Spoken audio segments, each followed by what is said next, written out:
resources to do both communication and sensing.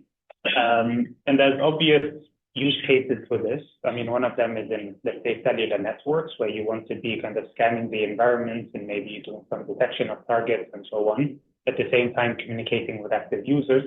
But you can also have this in automotive. So in automotive, there's a big application for this, where let's say vehicles can do some vehicle-to-vehicle or vehicle-to-infrastructure communication, and at the same time do the usual radar sensing they do.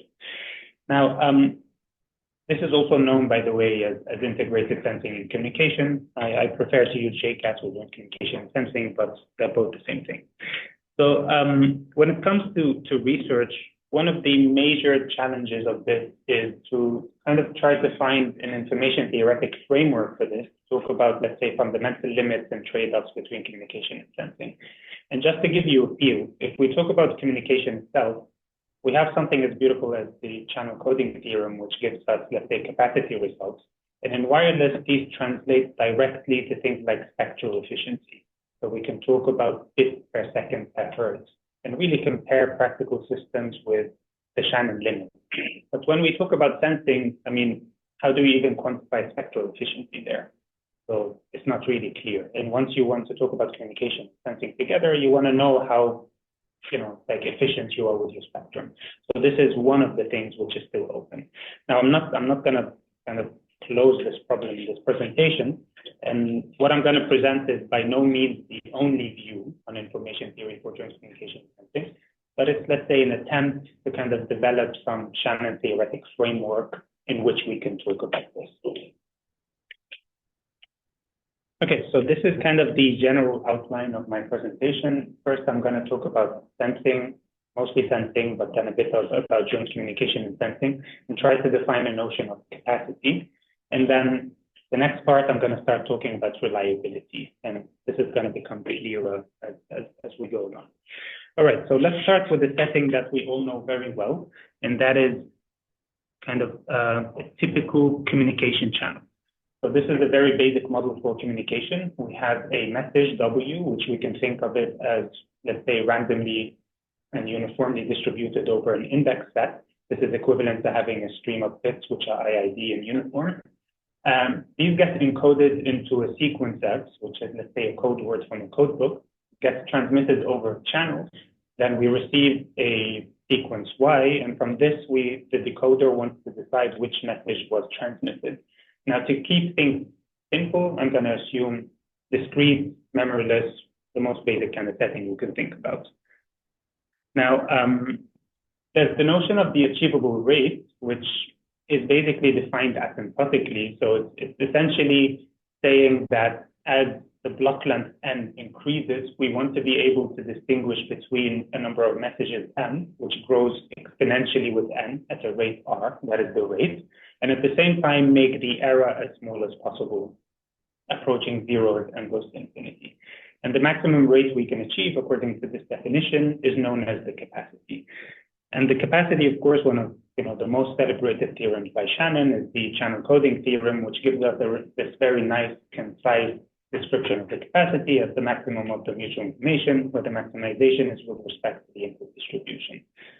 Now, as I said, this is very concise, but it's also very insightful. I mean, when we generalize this to something like continuous channels, then we get kind of the notion of spectral efficiency, which is a very good kind of figure of merit for us to actually compare practical systems to.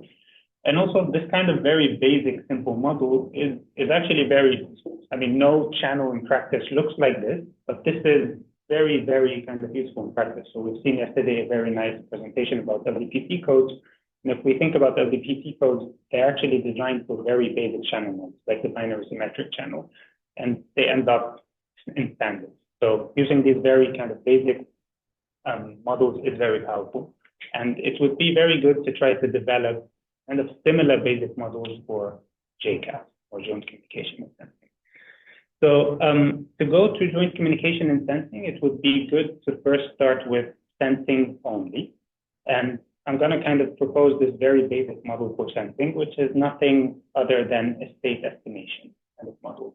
So we have a state sequence, Sn, which is generated by nature, according to some prior distribution. This goes through a channel, Pz given as, and produces an output sequence then. And then we have, let's say, an estimator or a sensor that tries to reproduce or have a reconstruction of this kind of state sequence, which was transmitted or sent or observed through a noisy channel. Now, we can think about two extremes when we look at this model. The first extreme is when this state sequence basically doesn't change. So we have a fixed but random parameter that gets generated, and then this state sequence is always equal to this parameter throughout the whole transmission, okay? And then we end up with some sort of a parameter estimation problem if this comes from a continuous value kind of set, or if it's from a discrete set, then we end up with a detection or hypothesis testing problem. Now, the other extreme is when this state is generated IID. So it actually changes, in an independent, identical manner from one channel used to the other. This is something we're very used to as information theorists. So when we talk about state-dependent channels, then most of the works are about this IID state. Probably one thing to pay attention to is that in sensing applications in practice, probably you get neither of those. You get something in between. So you end up with a state which maybe varies kind of sometimes slowly, sometimes a bit more rapidly, but with some sort of correlation or memory. But it's a good exercise of practice to start by looking at the extremes and then trying to kind of, figure out what we can do with more, let's say, practical kind of settings. So this talk is going to be focused on the case where the state is IID, okay? So it's an IID state. Again, we assume that everything is discrete, memoryless, and so on. So the state itself, IID, which means it's memoryless, but also the channel is memoryless, and all alphabets are kind of finite alphabets. Okay, so if we're doing, again, information theory, then probably we're familiar with things like rate distortion. Of course, there's no compression here, so this is not rate distortion, but we can measure the sensing fidelity in kind of a very similar way. So we say that we have an estimate of this state sequence, which is a point estimate, as in we produce another sequence, a reconstruction sequence, which could be from the same alphabet or from another reconstruction alphabet. And then how do we measure the fidelity, or let's say the goodness of this estimate? We measure it through an additive or separable distortion measure, which is as follows. This is very common. And of course, this distortion measure measures the distortion between two individual sequences, an original sequence and a reconstruction. If we want to kind of, take into consideration the randomness of the channel and the randomness of the sequence, then we need to kind of take some sort of expectation. So two common ways of looking at this is either what is known as the excess distortion or the expected distortion. These two ways are valid. If you're doing something like maybe estimation detection theory, then perhaps it's more common to look at something like an expected distortion. I personally like the excess distortion a bit more. I think it's a bit more natural, but also it's more informative. So if you characterize this for all D, then you have the entire distribution essentially, and then you can recover, of course, the expected distortion. All right, so this is all kind of nice and familiar. What I'm going to do in this talk is something even a little bit more basic. So I'm not going to assume, at least explicitly, that we have a distortion measure. I'm going to consider a sensing setting where instead of producing a point estimate, you produce a list.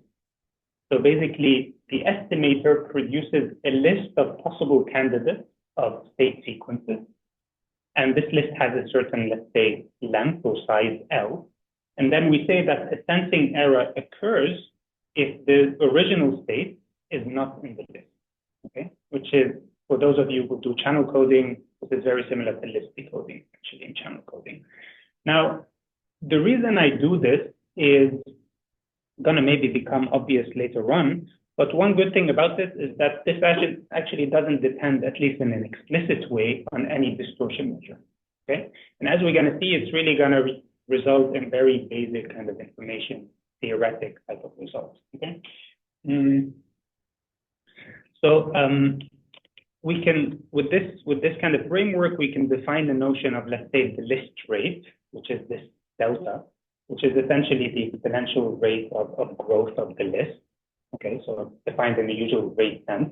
And we would say that this list rate is achievable if you have a sequence of schemes. As n goes to infinity, you can make the sensing error go to 0, whilst the list size grows exponentially at this rate delta.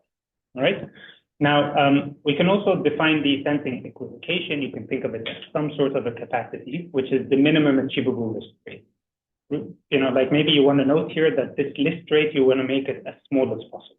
The reason is because when you make the list rate small, you make the list size small, it means you have less uncertainty about your state, okay? Can anyone guess what the sensing equivocation will be? What will it turn out to be? The name is already giving it away, it's an equivocation. Yeah, so it actually ends up being the conditional entropy, which makes complete sense. So this is the remaining uncertainty in the state, given that we made an observation set, okay? And the way you prove this, I mean, that's kind of a very basic way of proving this, which involves an achievability and a converse. The achievability goes as follows. You pick your list, as you can see here. There's some sort of a typical set, just without the lower bound. So this is more kind of an information spectrum type of typical set, where you only have the lower bound.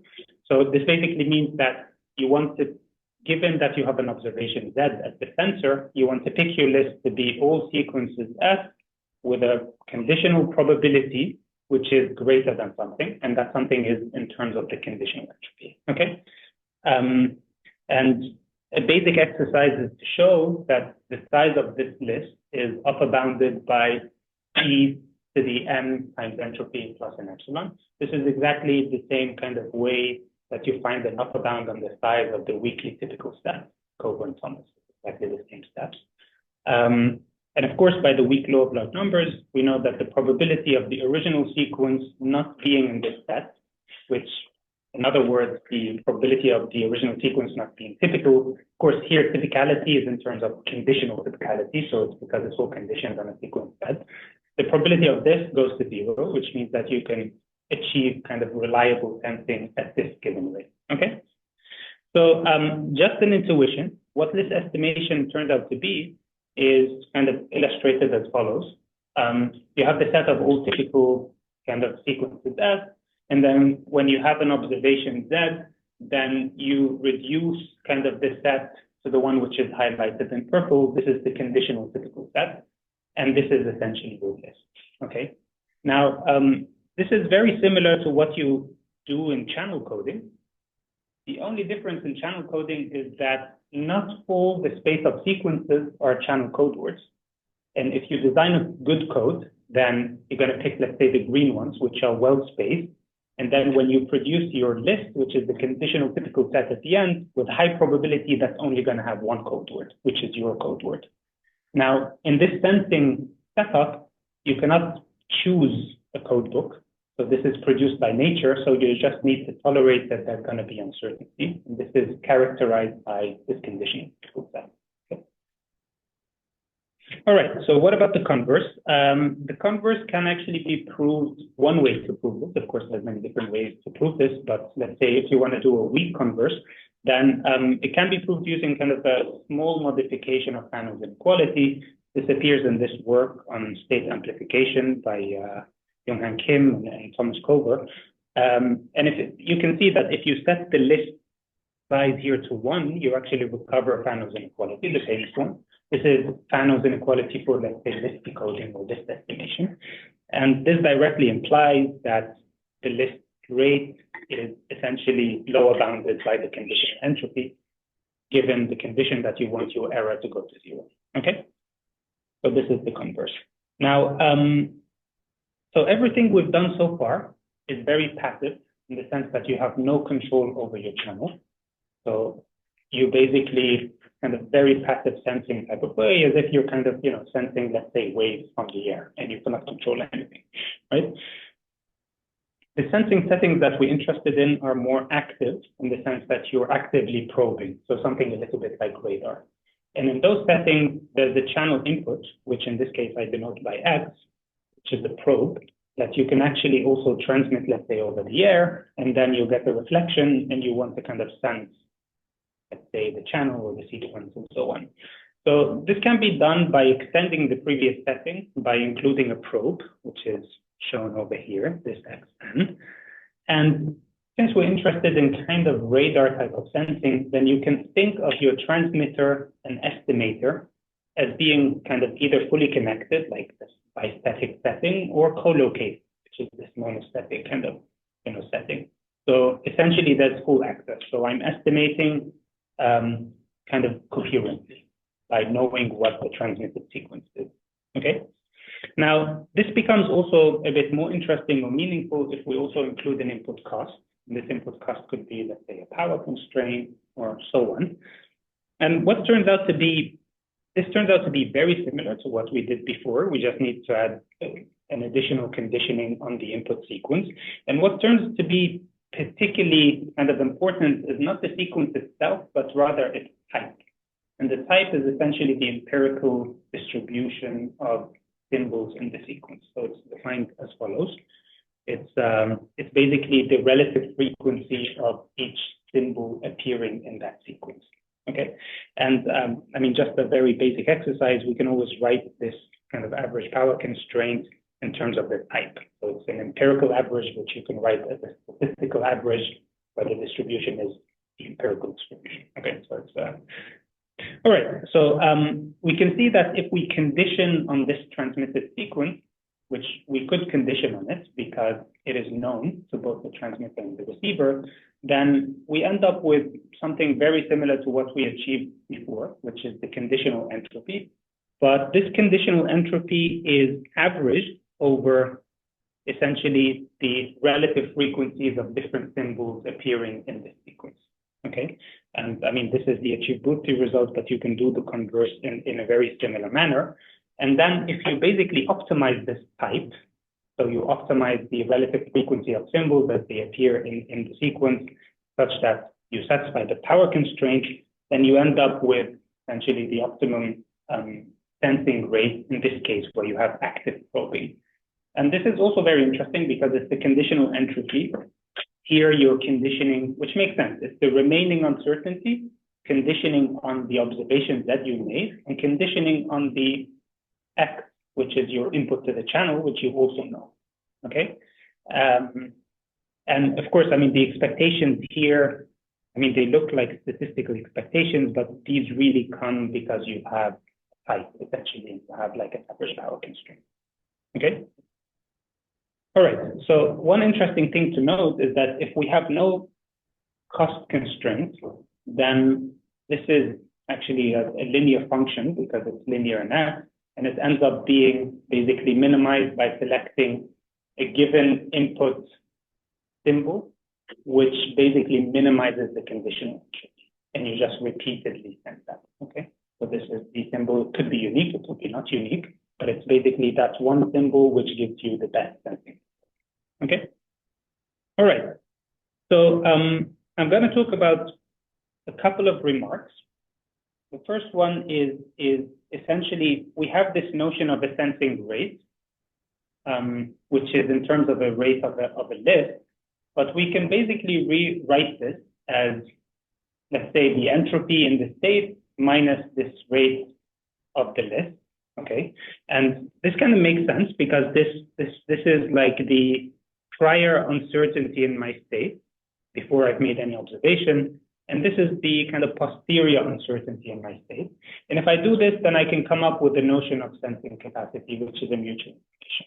Okay, this is always nice to see. So, you know, I know conditional entropies are nice, but maybe mutual information are even nicer, right? So, so this is something which is quite relevant. I'm going to talk about why it's relevant in a bit. The other kind of observation that I want to make is that I've done everything in terms of lists, but of course we've seen the other day in the presentation of Professor Saito that list is log loss kind of equivalence. And this is a relationship which has been established by this work by Schell and Perdue. If essentially you reformulate the problem as a lossy sensing problem with the distortion being the log loss, that means that your estimate is a soft estimate, the distribution, and your distortion is the log loss, and your distortion measure is the excess log loss, then you end up with exactly with the same result, okay? And the log loss formulation, you're looking for a soft estimate, as in a distribution over the state sequences. And that soft estimate ends up being a uniform distribution over your list. So that's the intuition. And you can show that these are kind of okay. All right. So where do we go from here? The next step is to put basically the two things together: channel coding and sensing. And if we try to kind of, fuse these two things together, this is one type of setup that we can get. So let's parse this a bit. So we have our transmitter, which in this case has kind of a dual function. So it has an input message that it wants to transmit over the channel. But at the same time, these channel inputs are used to probe the channel and provide kind of these observations through what you can think of as kind of a generalized feedback link to estimate the state of the channel, okay? And the way that you want to think about this is, think about this as some sort of, let's say, a cellular base station. It's using the same waveform to communicate with the user. And at the same time, these reflected kind of signals, it's also listening to them. It's operating in full duplex, and it wants to learn something about the environment. Okay? And the same waveform is used for both cases. This is what this kind of setting represents. Of course, for simplicity, I'm assuming that the state which is affecting the channel of the decoder is the same state that I'm interested in sensing. But this is very unrealistic. This is just done for simplicity. All the results extend if these are two different states. That's more realistic. So basically, the state of the user is not the same as what I'm trying to read at the kind of backscatter channel. Okay, but this is kind of a very kind of an oversimplification. All right, and this is essentially a discrete memoryless channel, state-dependent discrete memoryless channel fused with this sensing channel. Okay, now this setting was basically put forward by Marie Kobayashi and Giuseppe Kramer in 2018. And it was an approach on trying to study joint communication and sensing with a Shannon theoretic framework. And in the original formulation, of course, they were interested in a point estimate of the state. We can do the same thing, but instead of being interested in a point estimate, basically producing a list like I showed before. So this is exactly the same setting, but we estimate a list on this feedback channel. And what we end up with is this trade-off, essentially. So it's a trade-off between the rate of communication. So we assume that the receiver in the state-dependent channel knows the state. Transmitter doesn't know the state, and it wants to estimate the state. And this is a trade-off between basically the rate of communication and the list rate of sensing. And you end up with a trade-off region. And of course, the thing that here you can control is the input distribution. So the input distribution, which let's say maximizes the communication rate as in capacity achieving, is not the same as the input distribution that is best for sensing. And by optimizing this input distribution, you're essentially optimizing. Okay. Now, if we write this in terms of just a small reformulation where we take kind of instead of the list rate, take this kind of remaining difference in uncertainty, then we end up with this very nice trade-off where people call this the sensing mutual information.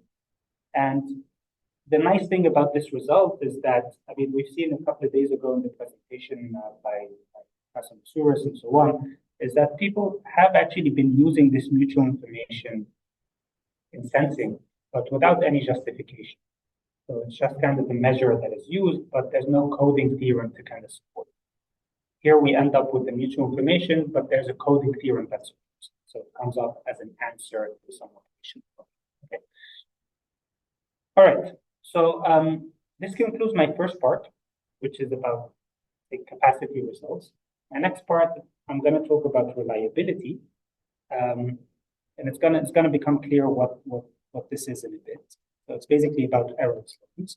So we saw in the original kind of Shannon theorem, we basically require the decoding error to go to 0 as long as I have codes at a certain rate R.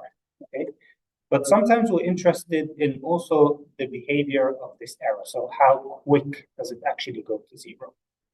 And one way to quantify this, as it turns out, this error decays exponentially if you have a fixed rate. And it decays exponentially at a certain rate of decay. So you can read this as the number of messages would be proportional to, let's say, e to the nr, and the error would be proportional to e to the minus n. To the minus n. Okay. All right. So if we want to kind of basically characterize this maximum rate of decay in the error, this gives us what is known as the error exponent or the reliability function. Okay, and this is a way to measure the reliability of your communication. So we kind of used, at least, as a first order approximation of at kind of looking at capacity as this kind of sharp threshold where below that everything is possible and above that everything is impossible. But there's more to the story. And one way to reveal those extra dimensions of the story is looking at this. Of course, you can also do things like second order rates and this kind of stuff, but this is also one possible way to look at this. And this tells you that there is kind of a benefit of communicating at rates below capacity, sometimes much below capacity. And that benefit is you end up with much more reliable communication. So your error would decay much quicker. Okay. Now, the error exponent is an object which has been studied widely in information theory, starting by work by Fano. Then Gallagher is the person who really made this maybe accessible by re-deriving some of the results and complementing them. But there's also follow-up work by Shannon and so on. And what is known is, many more things are known, but this is one of the basic things which are known, is that this error exponent is bounded between something called the random coding error exponent. There's also other lower bounds. This is the most serious one. And an upper bound, which is the sphere packing kind of exponent. You can think of this as a converse, and this is an achievability. So what does this look like? So this is basically plotting this for the BSC. So as we can see, the error exponent is larger if you have lower rates, which means at lower rates, we end up with more reliable communication. Then as you increase your rate, the error exponent should decrease, so less reliable communication. And at capacity, the error exponent reaches 0. So just below capacity, you can get a positive error exponent, so an error decaying to 0. Above capacity, of course, that's impossible to characterize things like the strong converse kind of error exponents, but that's outside this presentation. This is the random coding error exponent. This is the sphere packing error exponent. And they meet above a rate which is known as the critical rate. Okay, so above this, we know exactly the error exponent. And below this, there's improved lower bounds, like spurgated bounds. Okay. Now, as I mentioned before, one kind of benefit of this is to try to characterize the different regimes. So let's say if you're doing broadband and you don't care too much about delay, let's say communication, then you may want to go for the highest possible rate, communicate very close to capacity. And to achieve your desired error, you may need a very long kind of block length. That's kind of reflected by the fact that the error exponent here is small. But if you want to do kind of short block length transmission, and you want high reliability, then the only shot at that is to communicate much below capacity. Okay, so this is one kind of thing you can do. Now, the next thing I want to do is to derive something similar for the sensing channel that we had and for joint communication sensing. Okay. All right. So how do we do this? Let's go back to the very basic sensing setting that we have. We have state observed through a channel, and then we want to decode the state into a certain list of possible states. Okay. So we defined the list rate, but we can also define, of course, the decoding error exponent, right, which is the rate of decay in my error. And if you remember the error, here the error probability was the probability of the original state sequence not being in the list that I used. Okay? All right, so if I take the maximum possible error exponent, this is going to give me what I call the sensing reliability function. Okay? And in this case, the reliability function is going to have a slightly different behavior. So if I have a large delta, then I expect my reliability function to be high because there I'm tolerating, let's say, high uncertainty, which means that I should be getting more reliability. But if delta is small, then I expect my error exponent to be low. Okay, so it's kind of like a reversed picture of what you get in channel coding.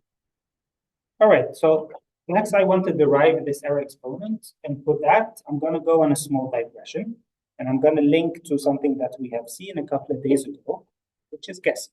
Okay, and for people who know this very well, probably Professor Saito has already seen the connection, but yeah, hopefully I can show you something that maybe you didn't expect otherwise. So let's go on a small detour. This is the guessing problem. What is the guessing problem? So we have a random variable s, and we want to determine the value of s through a sequence of questions. And we say, is s equal to 1? Then we get an honest answer, yes or no. If the answer is no, then we keep guessing, essentially until we get, that the answer is yes. Okay. Now, the guessing number, or the guessing is also known as rank, is essentially the number of guesses that it would take for us to determine the value of this random variable. And since the random variable is random, and the guessing number is also random. Okay. And as it turns out, the optimal guessing strategy is to guess according to decreasing probability. It's very intuitive. Now, I didn't say it is optimal with respect to what. As it turns out, it's optimal in kind of competitive sense. So whatever reasonable kind of measure you want to take this guessing strategy would end up basically maximizing and minimizing that measure. Okay. So a very kind of interesting object to study is what is known as the guessing moments. And the reason you want to study those guessing moments is because these tell you something about the distribution of this guessing function for the number of guesses. So of course, you can look at the expected number of guesses, but you can also the second moment, the third moment tell you something about the spread of the distribution. Okay, and Arikan has this very famous result where he links the rho guessing moment, where rho is any value between 0 and infinity, to the Renyi entropy of order 1 over 1 plus rho. Okay, this is, you can think of it as some sort of an achievability result or an upper bound. He also has a converse, and the converse has like a small gap, but asymptotically, if you're looking at guessing sequences, these two end up being kind of tight, at least in terms of the exponent. Okay, so I'm going to show you the proof of the upper bound, just because it's actually very nice and concise. The way this is done is first you write your guessing number for a given realization S as this sum of indicator functions, where this indicator function is 1 if S prime has a guessing order which is lower than S, which means if S prime comes before S in the guessing order, then this indicator function is 1. Otherwise, it's 0. This, of course, gives you the guessing order of S, right? Now, you can upper bound this by upper bounding the indicator function by this ratio. You would notice that this ratio is greater or equal to 1, okay, like always. And then if you raise it to any positive power, then that's not going to change, okay? Now, if you take the expected value of that raised to the power rho, you literally don't need to do much. You end up with basically E, the rho times the Renyi entropy. This is simply the proof. Now, this is nice because the Renyi entropy, you can define it in an axiomatic way, but this is an operational way to define it. So you don't start by knowing what the Renyi entropy is. It actually just pops out, okay, as an answer to some problem. This is, for an engineer, this is a prepared way of defining things. All right, so the Renyi entropy satisfies this tensorization property, which basically means that the Renyi entropy of an IID sequence is just n times the Renyi entropy of one of the random variables in that sequence. And that means that if I want to look at the guessing moment of an IID sequence, it's going to be exactly the same. That's just n before the Renyi entropy.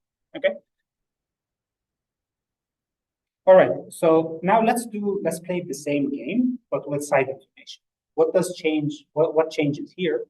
Basically, as a guesser, I have access to a side information running variable z. I know that z is equal to small z, okay? And now the only thing that changes is that my guessing order needs to follow the posterior distribution. So PS given z. That's because I have extra information now. So the distribution of S is going to change. And instead of being the prior distribution, it's going to become the posterior distribution. Okay? And if you do kind of, similar steps to bound the guessing moment in this case, then you're going to end up with the Renyi conditional entropy. It's particularly Arimoto's condition. Okay? And again, Arimoto, when he defined this, he was more interested in things like error exponents for channel coding. Arikan noticed that the same Arimoto's conditional Renyi entropy appears in this context as well. It's also a way to operationally define this, okay, without knowing what it is beforehand. Now, the same story holds if you have sequences, then you end up with this tensorization when you add it. Now, why is this relevant to our sensing problem? The reason it's relevant is because I showed you before in the shippability proof that we picked essentially the list to be the typical set, or conditional typical set. That is not the optimal list estimator. The optimal list estimator is basically the L map list. So basically, it's the L sequences S, so the L realizations of S, which have the highest posterior, given that I have an observation Z, okay? So given that I've observed Z, then the optimal list is actually the L highest posterior realizations, so the ones which have the highest, right? Now, this list could actually be rewritten as all realizations S prime with a guessing number or conditional guessing number less than L. Because this conditional guessing number essentially follows the posterior. So this is going to give us the realizations S, which have the L highest posterior. Because this is going to be the first realization I will guess in the guessing name. Second and third up to the F. Those are the ones with the highest posterior probability, okay? So how does this help us? This helps us in bounding the error probability of sensing. So the probability of S not being in the list is essentially the probability of the guessing number of S given Z being larger than L, as in S not being amongst the L highest posterior. And then if I just do tilting with Markov's inequality, I end up with the guessing moment. And if I apply Arikan's results, I end up with this, okay? So if I make everything sequences and I apply the IID property, I end up with a lower bound on there as well. Of course, I need to optimize this. So this is a very quick way of deriving essentially a lower bound of the error exponent, okay? Now, as it turns out, you can also derive an upper bound on the error exponent. One way to do this is through the methods of type. It's just a very nice way to do things like large deviation, sign of theorem, but this is not the end. You can also do some churn of bounding and so on, and derive an upper bound. And the result ends up that the error exponent is given exactly by this expression. So the reason why you actually have the error exponent exactly, so it's not like channel coding where you have an upper bound and a lower bound which meet at a certain point. Here you get the error exponent in the entire regime of delta exactly, because this problem is actually closer to source coding than it is to channel coding. And in source coding, at least almost lossless source coding, you know the error exponent exactly. Okay, this is actually almost exactly the same problem as source coding. Okay, so if we add probing into the picture, so we have an input, then we just add the conditioning in our Renyi entropy on X, and we need to maximize with respect to the distribution. Okay? So that everything holds, it's just we have this extra condition. Okay, so where do we go from here? This is an example of what the error exponent looks like. So in this case, everything is binary as well. So we have an IID Bernoulli state with kind of parameter Q, and it goes through BSC with parameter P. Parameters are arbitrary, it's just to show the kind of behavior. And as I said before, if I'm asking for a larger list, which means a higher distortion, more uncertainty, then I get more reliable sensing. Okay? If I'm asking for a smaller list, which is lower distortion, then I get less reliable sensing. There's a certain cutoff here, which you can think of it as the sensing capacity kind of thing. Okay. All right. So I'm not going to go through this in detail, but basically what this is doing the exact same thing for the joint communication and sensing channel that I showed. And over there, we have two rates, communication rate and also sensing rate, or the list rate. And also we have two reliabilities. So the reliability of communication and the reliability of sensing. And there you end up with basically a four-way trade-off. And this is kind of what it looks like on the achievability side. This E0 function is basically Gallagher's E0 function, and this E0S is essentially road function. I'm not going to go into detail into this, but basically you could do this. There's nothing super kind of, like different when you want to do this. It's just you need to just put things together, okay? And everything is coupled by the same distribution.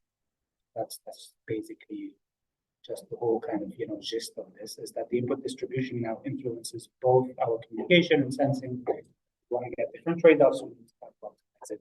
And it may be interesting to kind of try to develop, some people have done it for the capacity results, try to develop kind of Aramoto-Lahut type of, algorithms to compute the trade-offs. You can maybe also do it for the exponents as well. All right, so this brings me actually to the end of the presentation. What we've seen is some basic Shannon theoretic framework for sensing and joint communication and sensing, a capacity type result, which is very basic, typicality, kind of inequality, and so on, and then a more kind of refined result in terms of the error exponents. What I've shown in the achievability of the error exponent, especially for sensing, I kind of use the Gallagher type derivation, which is based on this rho parameter, using, of course, the result of Arican. You can do everything also using the method of types. You have a small redundancy, the same with that kind of source coding, which vanishes as n goes to infinity in the exponential sense. But the benefit of this is you end up with kind of universal estimation. So you can actually estimate the state S without knowing the channel distribution and so on, which is something you normally get when things using method of types. So some maybe remarks for the future. So one good thing about this is that the results are clean. They're nice kind of results which are familiar for people who do information theory, Shannon theory, maybe network information theory. These are very familiar. But I don't think they're quite like it. Okay, so it tells us something about that. Okay, you have a trade-off between communication sensing through input distribution. You probably could guess this before you do this. The results are precise and nice, but I think it's a long way before you can kind of apply this, at least concretely, to derive actual kind of insights for the design of practical systems. I think a lot needs to be done. And one of the most important things is to think about the cases where you have states with memory, because there's no sensing setting that I could think of where the state varies in IID fashion. And the case with memory, I mean, the extreme case is the case where the parameter is fixed. And then you end up, there's also a work that I've done, which is on joint communication and channel discrimination kind of thing, where this parameter is binary, so you end up with kind of a hypothesis test of sensing. But again, that's also very restricted. All the stuff in between is the stuff which would be more interesting for practice, but you may not get results which are as clean as well. Extensions to continuous algorithms, I mean, in some cases it's very straightforward, trivial, in other cases it's not. And something which is maybe really interesting is the distributed models and networks. So once you start having multiple, let's say, transmitters and so on, but also if, for example, you want to talk about the transmitter and the estimator having a rate limited link between them, it's also like interesting, and it becomes kind of more of a distributed sensing setting. And the good thing about both the case with memory and the case with networks is that you start getting relevance of feedback codes. So basically, the sensing channel, in a way, acts like a feedback channel. In the case we currently have, everything is IID. So this feedback is kind of useless, doesn't improve, like anything. But in the case where you have, let's say, a network, two transmitters, some work which has been done by the group of Michel Bigger shows that you can actually use this feedback the same way you use it in the Mac with feedback. kind of allow the two transmitters to collaborate and so on. And of course, the feedback becomes more interesting if you have states within. So this is something which is completely not reflected in the problems that I looked at. But if you change the problems a little bit, this becomes a and I think it becomes much more important. So yeah, with that I can.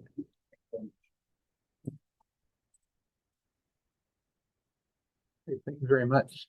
There's some questions, please. I think it assumes that the state probability distribution for the state is known. But yeah, can we consider the case where distribution is unknown?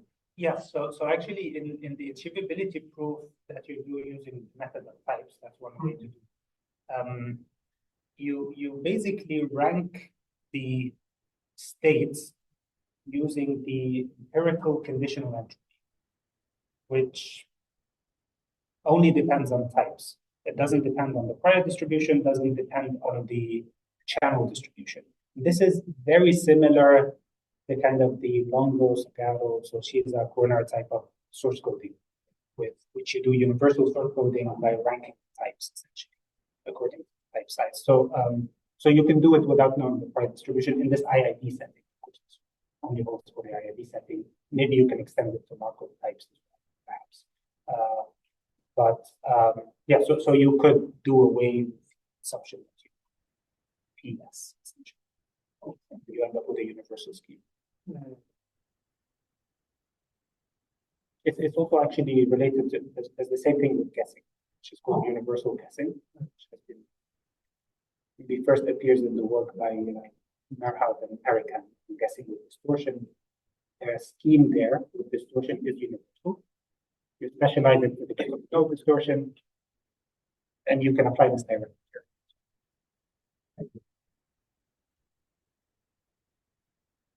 Questions, please. Let's see on page 19.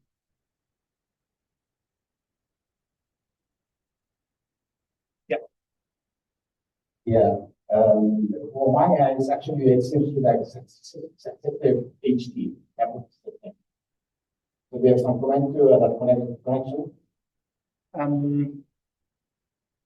Yeah. So it's I mean, at the end of the day, there should be some link to hypothesis testing, since the state that we're considering is discrete. Actually, those equations that you showed also for me are quite new.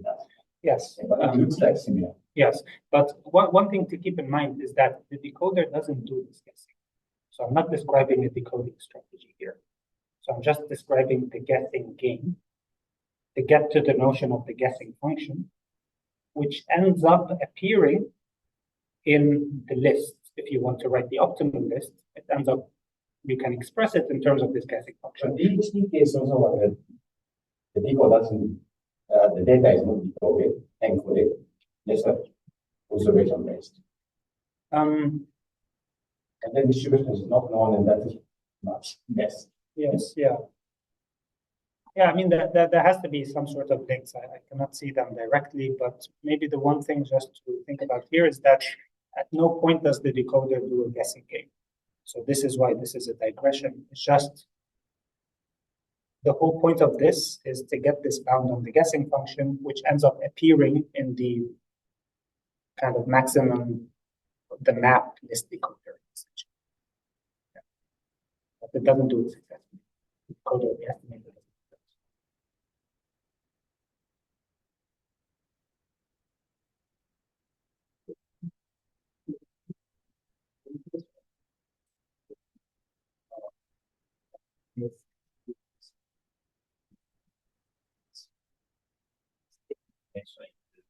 Answering more at the sender or folder so that we can combine this to different Yes.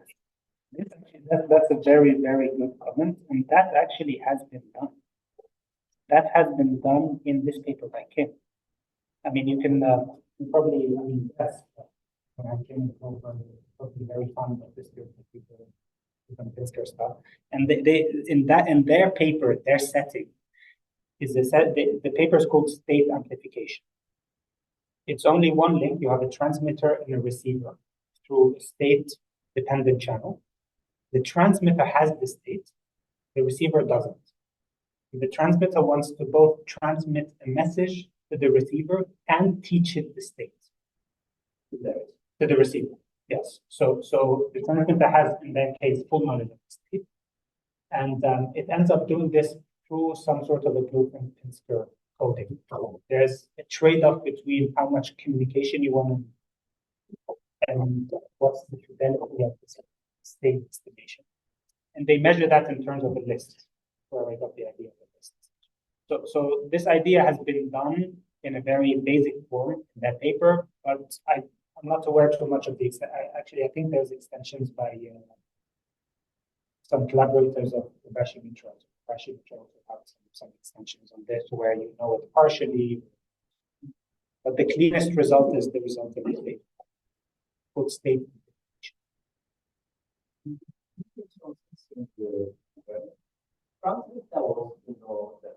Yes.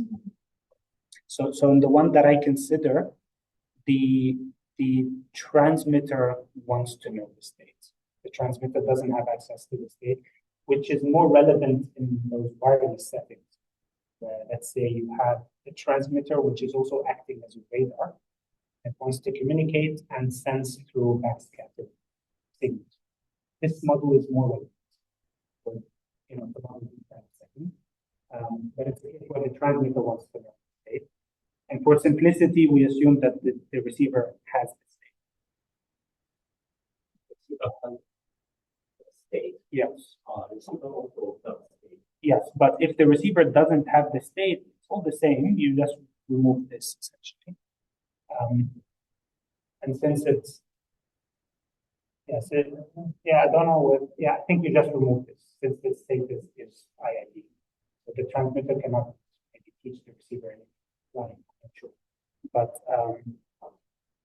But yeah, in this particular case, the transmitter wants. So if the state is known partially, so for instance, noisy version has to Yes. And then Koda wants to improve the knowledge about that. Yes, I think so. So I think that's also the case where if the receiver doesn't have the state, whatever the encoder learns about the state can actually incorporate a lot more.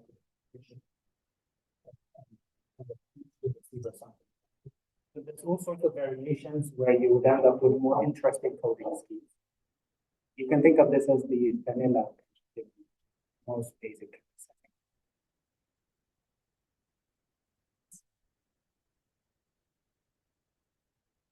More questions? I had one question. Is there any opportunity for designing codes that would achieve some of these bounds? Or I think so, but I don't think it would be the best investment of effort. The reason is because those settings are not practical. So I think that the designing of codes would be more relevant once we have models, which you can take these codes and maybe translate them to something in practice, which is very actually relevant. But the problem of, for example, designing a waveform or sequence which is best for communication and radar sensing at the same time, that's probably going to be a trade-off. That's an open problem. You don't even know how to characterize the quality of the estimate of radar and so on. So once we can get to models which are closer to that, I think having code designs would be. That's what I think. So it makes sense that there should be a trade-off, but in your presentation, this trade-off isn't present, or is it present? No, it is. It's all captured by, for example, you have this which gives you a region, maybe it's closer here because this region it's kind of like closer to the imagination here. You can think of this as some sort of a rate region, a trade-off between a sensing utility and a communication utility. And this highly depends on the input distribution. Of P of X. Yeah. So the P of X, there's the capacity achieving input distribution P of X, which is going to give you the maximum rate point. That's not going to give you the best sensing. I should have included the figure, of course, of this, but yeah. So can you provide us some guess of shape of the rate region? Yeah. So it's actually a curved rate region, which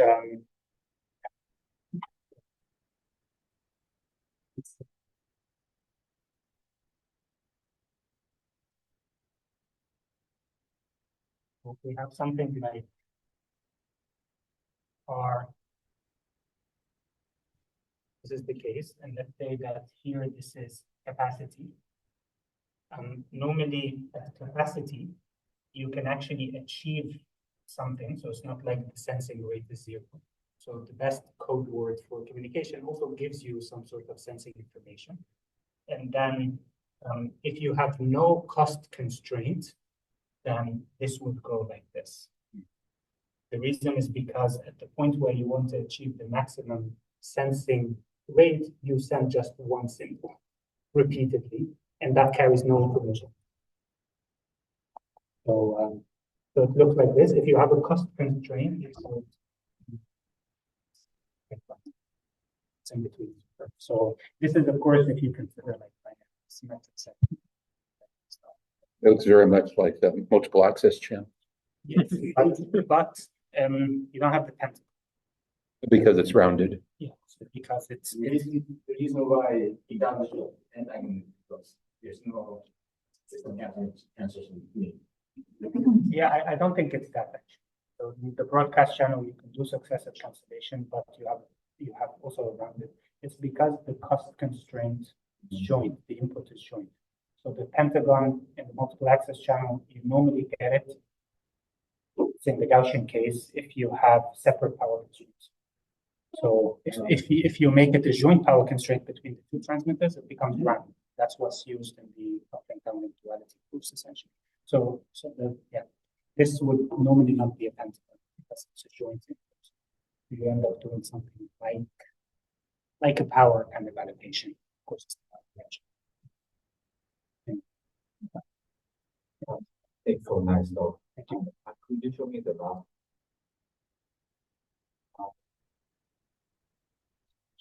So very last page here. Yeah. One before? Yeah, in this stage. Okay. I want to know the possibility of voting. The third one thing. Continuous alphabet. Yeah. This means the state continuous. Yeah. Yeah. So the most basic extension that people have done when it comes to this is you have a Gaussian channel, and the state is also Gaussian. Yes, so the state is also Gaussian. That extension actually already exists in Rico Bayashi's paper, and actually it's also in the paper I have, which is a paper where I have this. There's also the Gaussian case. Now, one thing just to pay attention there is,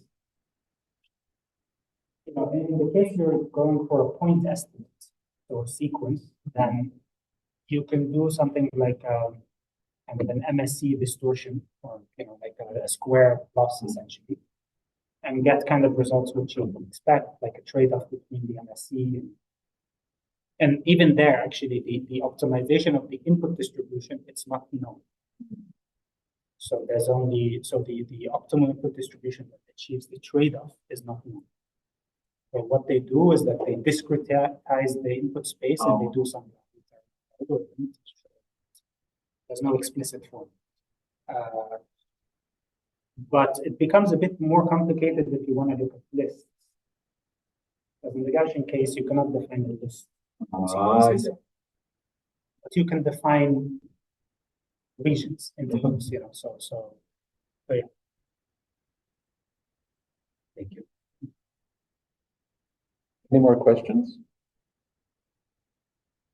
Good. And there were no questions from online. Okay, great. Thank you very much for a nice presentation. Okay, so now there's a short break, and then we'll begin again at 2:40.